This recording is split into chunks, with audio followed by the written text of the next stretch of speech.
টাঙ্গাইলের ঘাটাইলে গ্রামাঞ্চলে কবিরাজি চিকিৎসার শরণাপন্ন হচ্ছেন অনেকে। নিজস্ব পদ্ধতিতে রোগী দেখার পর পানি পড়া আর শেকড় বাকড়ে চলে তথাকথিত চিকিৎসা। কেউ কেউ চিকিৎসা নেওয়ার পর সুস্থতার কথা বলছেন, তবে আসছে তারা দেওয়ার পরে ভালো হয়েছে। দেখতেছি মানুষ ভালো হইতেছে, ভালো ভালো আসতেছে যাইতেছে। অনেক কিছু কাজেরই ট্রিটমেন্ট আমি দিতে পারি ভালো। মনে করেন যে অনেকের যে বউ চলে জায়গা একটা ছেলের সঙ্গে, অনেকের প্রেম ভালোবাসায় ব্যর্থতা আছে, তাদের আমি 72 ঘন্টার ভিতরে ইনশাআল্লাহ রহমতে 72 ঘন্টার ভিতরে সমাধান করে দিই। অনেকের জিনে ধরে ফেলাইছে, অনেকের জায়গা মিলে মামলা, অনেকের শত্রু বাড়িতে, অনেকের ভাই বোনে ভাইতাই মিল নাই, ঠিক আছে, সেগুলো আমি কাজ করে দিই। আমি কাজে বিশ্বাসী, আমি কাজ করবো পরে আপনি আমার খুশি করবেন, ঠিক আছে, এই আমার কথা। সুপ্রিয় দর্শক, আসসালামু আলাইকুম। দেশ ও প্রবাসে যে যেখানে আছেন আপনাদের প্রত্যেককে শুভেচ্ছা জানিয়ে শুরু করছি আজকের প্রতিবেদন। আজ আমরা কথা বলবো কবিরাজ ময়নুল ইসলাম সাহেবের সাথে, জানবো তার কি বিষয়ে কবিরাজি ট্রিটমেন্ট দিয়ে থাকেন এবং কি অবস্থায় চলছে তার কবিরাজি। চলুন কথা বলি তার সাথে। আসসালামু আলাইকুম ভাই। ওয়ালাইকুম আসসালাম। কেমন আছেন আপনি? হ্যাঁ, ভালো আছি ইনশাআল্লাহ, আপনাদের দোয়ায়। তো কি অবস্থা, কেমন চলতেছে আপনার? ভাই আমি তো মনে করেন অনেক রোগের কাজ করি, বুঝতে পারছেন, বিভিন্ন রোগের মনে করেন কবিরাজি কাজ করি, বাপ দামাল থেকে করি। আমার শিক্ষা জীবন হলো কামরুকামি, আসামে, পানামে, মেঘালয়, অরুণাচল, মিজোরাম থেকে আমি শিক্ষা করে আইছি আন্দামান দ্বীপপুঞ্জে, ভারতবর্ষের। সেখানে আমি শিক্ষা করছি কড়ি চালান, হাড্ডি চালান, মানুষের বিভিন্ন রোগ উপকার করি। যেমন মানুষ বান মারে। আচ্ছা আচ্ছা, এই যে আপনার রাতে যে দেখা যাচ্ছে কড়ি হাড্ডি, এটি আসলে এইগুলোর মাধ্যমে চালান দিয়ে ট্রিটমেন্ট দিয়ে থাকেন নাকি? আসলে আমার শিক্ষা জীবনে পাইছি, ঠিক আছে। এরা হলো রাহুর হার। আচ্ছা আচ্ছা, এই হার দিয়ে আমি মানুষকে জিন সাধন করি। আচ্ছা আচ্ছা, বোতল জিন সাধন করে সাগরে নিক্ষেপ করি। আচ্ছা আচ্ছা, মানুষ বান মারে, নষ্ট করে, সেই রোগের কাজ করি আমি। এগুলো বোতলে ভরে মানুষ চালান করে দিই নদীতে। কথা বুঝতে পারছেন? তবে অনেক করে দুশ্মনী করে ফেলা, জায়গা জমিলে মামলা, ঠিক আছে, কেস মামলা করে, অনেকে ভালোবাসায় ব্যর্থতা, ঠিক আছে, মনে করেন যে অনেকে দুশ্মনী করে জায়গা জমি আটকিয়ে রাখে, সেগুলো আমি ছুটিয়ে দিই। আচ্ছা আচ্ছা, তা আপনি যে এই ট্রিটমেন্ট বা এই পেশাটা কতদিন হলো শিখছেন? আমার বয়স হয়ে গেছে প্রায় 30-35 বছর। আচ্ছা আচ্ছা, এই পেশাটা কি আপনার বাপ দাদার পেশা থেকেই আপনারা আসছেন নাকি আপনি শিখছেন? আমার বাবাও ছিল কবিরাজ, ঠিক আছে, আমার দাদাও ছিল কবিরাজ। তারা ভারতবর্ষে থাকতো, ত্রিপুরা রাজ্য, মেঘালয়, অরুণাচল, মিজোরাম, নাগাল্যান্ড থেকে শিক্ষা করে বাংলাদেশে আসি। বাংলাদেশে আমাদের বাড়ি, ঠিক আছে। আপনার জন্মস্থান কি বাংলাদেশেই? আমার জন্মস্থান ভারতবর্ষে।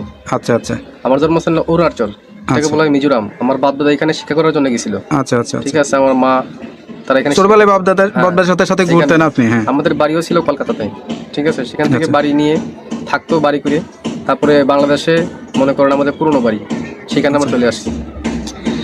তো এখন যে দেশে আছেন বা এই যে এখন যেখানে আছেন, এই ঠিকানাটা কোথায়? এটা হলো সাভার। এই যে ঠিকানায় যে আছেন আপনি, এই যে ট্রিটমেন্ট দিয়ে বউ বাচ্চা কাচ্চা নিয়ে, আপনার তো ফ্যামিলি আছে, তাদেরকে নিয়ে, সবাইকে নিয়ে ভালোই আছেন? ইনশাআল্লাহ ভালোই আছেন।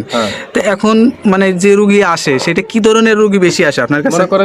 মনে করেন যে বান মারি ফেলায় অনেকে। আচ্ছা আচ্ছা, অনেকে দুশ্মনী করে, মনে করেন কেস মামলা, জায়গা জমিলে মামলা করে ফেলায়। অনেকের বউ জায়গা চলে একটা ছেলের সঙ্গে প্রেম ভালোবাসা করে। আচ্ছা, সেই কাজের জন্য আমি বেশি জড়িত। আমি মনে করেন যে আমি জিন সাধকের মাধ্যমে, আমি চালানোর মাধ্যমে কাজটা করি। এই ট্রিটমেন্ট অনেকে আবার জিনে ধরে, ভূতে ধরে না, জিনে আসর করে, সেগুলো আমি আবার সারিয়ে দিই।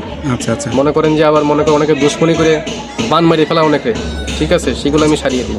আচ্ছা আচ্ছা, তো এই ট্রিটমেন্ট করার জন্য আসলে কি মানে করা লাগে? আপনি কোনো টাকা পয়সা নেন নাকি আসলে কি সিস্টেমে করেন? লাগে না, তবে মনে করেন টাকা পয়সা লাগে না, আমি ফ্রি করি।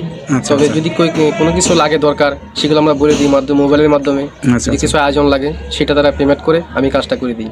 আচ্ছা আচ্ছা, তো বিনিময়ে আমার টাকা পয়সা দেওয়া লাগে না। আচ্ছা, এটা ধরেন অনেকে আসতে পারে না, অনেকে দেখা যাচ্ছে যে মানে যোগাযোগ করতে পারে না, তাদেরকে কিভাবে ট্রিটমেন্ট? আমি মোবাইলে ট্রিটমেন্ট করি বেশি। আমি আন্দামান, অরুণাচলের, তারপরে মনে করেন শ্রীলঙ্কা, বিভিন্ন দেশের কাজ আমি মোবাইলের মাধ্যমে করি। যেমন দুবাই, মালয়েশিয়া, জার্মান, ঠিক আছে, ফিলিপাইন, সৌদি আরব, কাতার, এগুলো কাজ আমি মোবাইলের মাধ্যমে করি।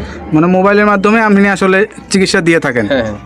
আচ্ছা, তো এইটার জন্য কি লাগে, কি ধরনের মানে লাগে? যার কাজের সেই সব যেমন আয়োজন লাগে, সেগুলো আমি দিয়ে করি। মনে করেন একটা কাজের একটা ধারা আছে। আচ্ছা আচ্ছা, একটা কাজের একটা ধারা, সেই ধারা অনুযায়ী কাজটা করতে হয় আমার। এবার কার কোনটা লাগে, তার কি নাম, বয়স, কিরকম গায়ের রং, কিরকম উচ্চতা, এগুলো দেখে আমি কাজ করতে হবে, তার আয়োজনটা বলতে হবে। তো এই যে ধরেন এখন আসলে যে যুগ জামানায়, এই যুগ জামানায় আসলে কিন্তু কবিরাজের উপরে মানুষের আস্থাটা হারিয়ে যাচ্ছে। এটার কারণ কি? অনেক যে মনে করেন যে ধান্দামি কবিরাজ বাড়িছে, ঠিক আছে, নাম ভাঙিয়ে তারা খায়, বিভিন্ন কাজকর্মে ব্যাফল হয়, তার জন্য ভালো ভালো কবিরাজের দুর্নাম হইতেছে। আচ্ছা আচ্ছা, তো এই যে আপনারা মানে বাপ দাদার থেকে মানে পেয়ে আসছেন, এখন আপনার জেনারেশন, আপনার যে বাচ্চা কাচ্চা তাদেরকে ভিতরেও কি এইগুলা আসলে অনেকে ইয়া যারা করাইছেন? যারা শিকার জন্য চেষ্টা করে তারা শিখিয়ে দেবো, শিকার জন্য চেষ্টা না করে তারা লেখাপড়া মাদ্রাসায় পড়তেছে, হ্যাঁ। ঠিক আছে, মাদ্রাসা লাইনে আছে কেউ, যদি শিক্ষার জন্য চায় আমি শিখিয়ে দেবো। আপনার কাছে কোনো ছাত্র বা কোনো মানে আমার শিক্ষক ছাত্র- এরকম আসে কিনা? আমার ছাত্র আছে বহুত। আচ্ছা আচ্ছা। এই ভারতবর্ষে মিলিয়ে বাংলাদেশে মিলিয়ে প্রায় 250-র মতো ছাত্র আমার আছে। যারা এই পেশাটা নিতে চায় বা যারা এখন আমি পুরো মতো তাকে শিখাই নেই, আচ্ছা আচ্ছা, তারা ট্রেডিং চলতেছে আর কি, তারা শিক্ষা করা। কতদিন লাগে এই এই শিক্ষাটা? শিক্ষা করতে গেলে বহুত লাগে, কিন্তু জঙ্গলে জড়িবটি আছে, কোরআনের কিছু আয়াত আছে, কিছু কিতাব নাজিল আছে, কিতাবের থেকে তুলে এইগুলো কাজ করা হয়। আচ্ছা আচ্ছা। কথা বুঝতে পারছেন, সেগুলো শিক্ষা দেওয়ার জন্য অনেক কিছু লাগে। যারা আলেম ওলামা আছে তাবিজ কবজ দেয়, ঠিক